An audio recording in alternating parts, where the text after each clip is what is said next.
முடியுங்க சாமிட்டு கொடுத்துட்டேன். அப்படியா? எப்போ கொடுத்த?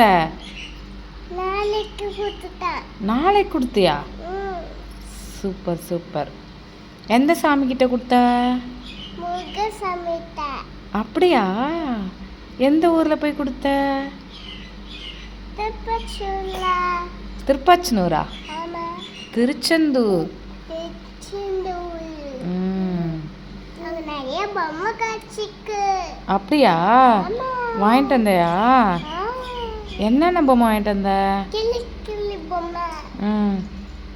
கிளி கிளி பொம்மைன்னு இருக்கா? உனக்கு எந்த சாமி ரொம்ப பிடிக்கும்? முருகசாமி. அப்படியா? ஏன்? ஒரு சாமி நேற்று சாமிட்டு போல அங்க எல்லாரும் வந்துட்டாங்க. அங்க பூத்துமா இருக்குல்ல இச்சுன்னு எங்க அப்பாவை அப்பா பேசினாரு. அவங்கள எப்படி அரோகரா போட்ட? அரோகரா அப்படிதான் போடணுமா?